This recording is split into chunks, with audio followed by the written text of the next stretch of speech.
Hi everyone, welcome back to the channel. So today I'm going to talk about Warren Buffett. Remember I did another video that I mentioned George Soros. So what is Warren Buffett known for? He's actually known for value investing. Okay, so what is value investing, right, to you or to me?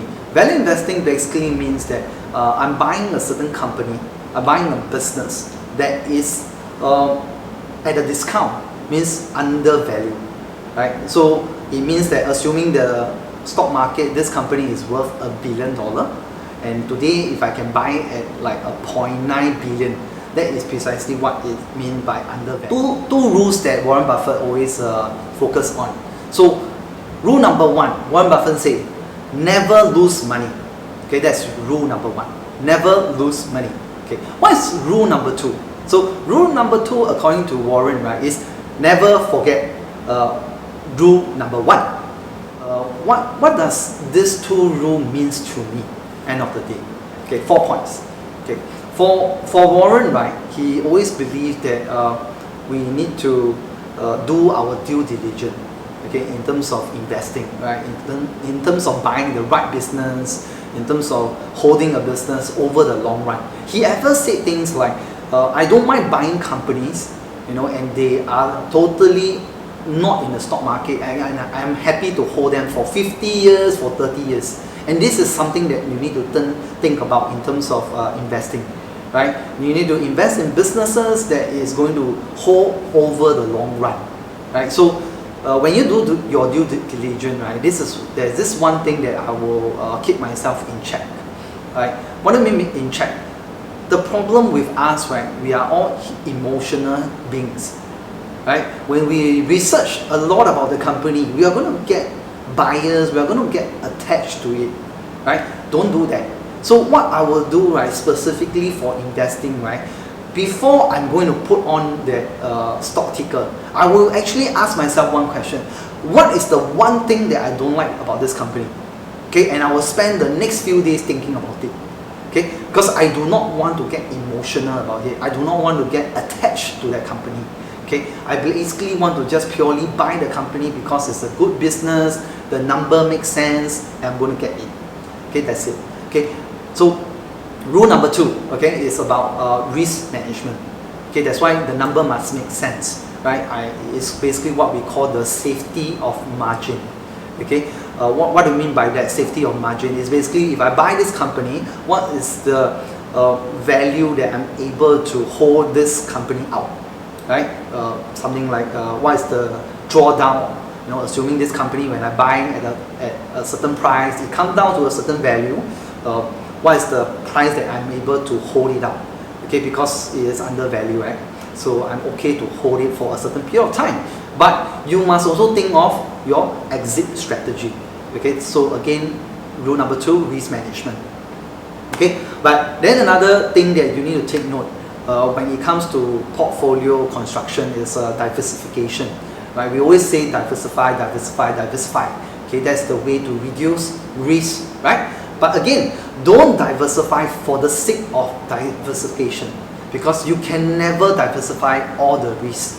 Okay, so don't do that. And Warren believed in it.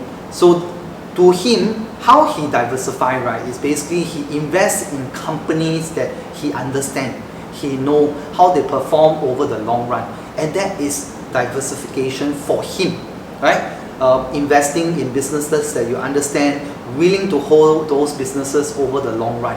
Okay, don't just look at the news, look at the companies that are exciting. Okay, but even for him, recently he started investing in technology. In the 2000 period, right, there was a technology boom. Okay, and there was a technology crisis also. All the technology company actually went collapse. During that time, Warren was like well known because he never invested in technology at all.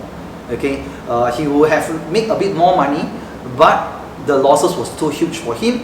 The industry doesn't make sense. But recently, he actually came to the public and say that he actually would want to invest in technology. So he invests in certain technology sector, certain company. You can go and research. He actually apologized about it.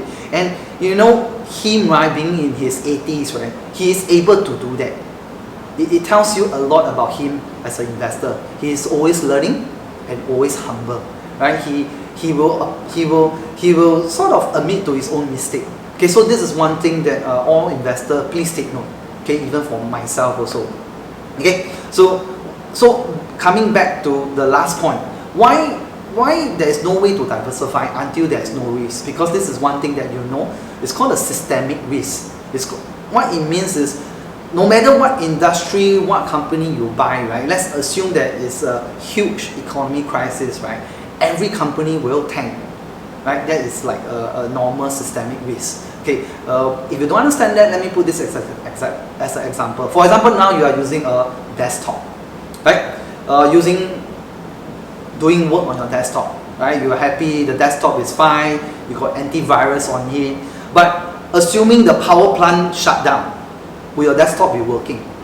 No, right? So this is something like what we call a system risk, a systemic risk. But to mitigate it, right, you can actually buy a laptop, right? Make sure that it's fully charged and then you use it, right? But in terms of the financial market, there is always be this systemic risk. But two things I will do regarding this systemic risk: I will hold more cash, and secondly is because I am a trader, I can actually trade when the market comes down, right? And this is things that I do to protect myself from systemic risk. Okay, you can try to do that for your own portfolio, for yourself, you know, so that when the market goes up, I can get in again. Okay, to buy good companies. So coming back, the four things: one is do your due diligence. Secondly, your risk management. Thirdly, don't diversify for the sake of diversification. And fourthly, take note of systemic risk in the stock market. Okay, so I hope that this video you learn something from me. If you want me to help you more in the journey, please comment below. Okay, do like and share the video, and do subscribe to the channel. Okay, and turn on the notification because there will be new videos coming your way. Thank you very much.